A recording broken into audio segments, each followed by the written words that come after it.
Have you ever noticed that after you share a big dream or a sudden blessing, things suddenly get harder?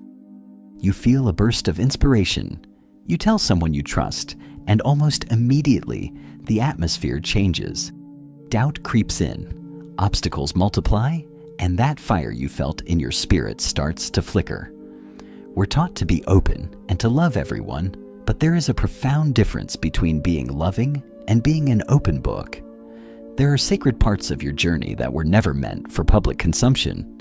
In fact, some truths are so delicate that the moment you speak them, you unintentionally invite a level of spiritual opposition you weren't prepared to handle. It isn't about being secretive. It's about stewardship.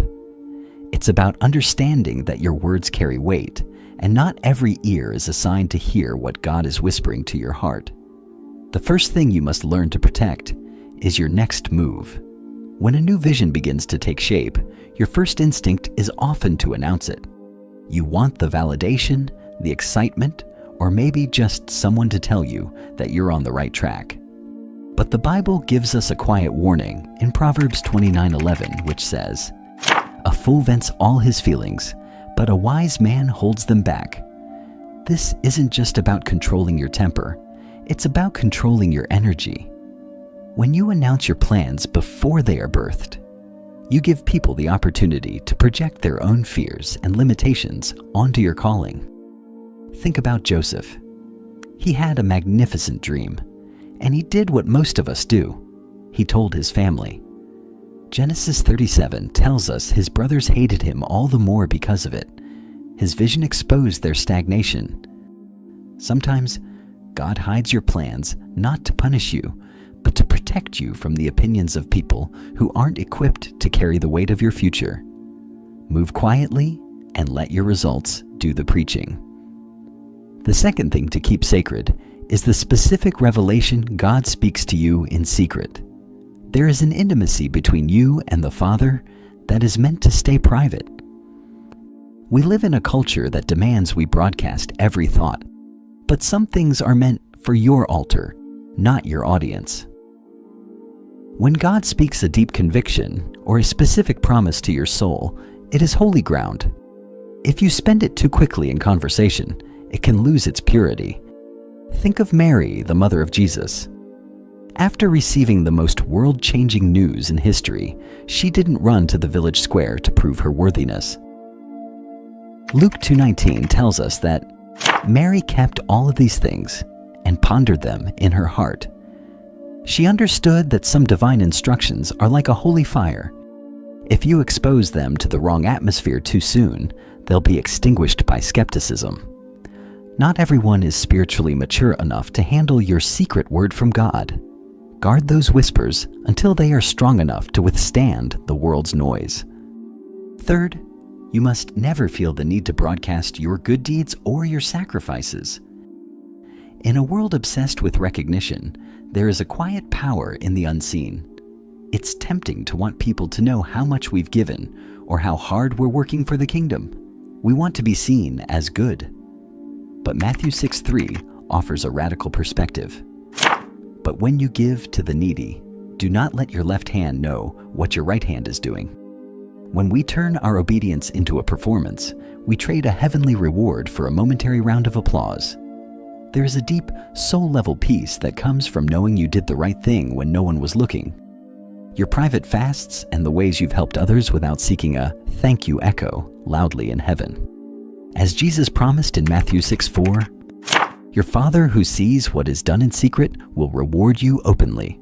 Trust that His recognition is more than enough. The fourth area to guard carefully is your weakness while you are still in the process of healing.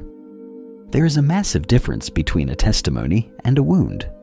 A testimony is a story of how God healed you. A wound is something that is still bleeding. While you are in the middle of a struggle, you must be incredibly careful about who you allow to see the raw edges of your pain. Not everyone who listens is a healer. Some are just collectors of information.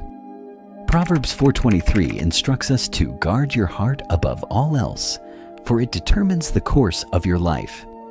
Sharing your struggle before it has turned into a victory can give the enemy ammunition to use against you.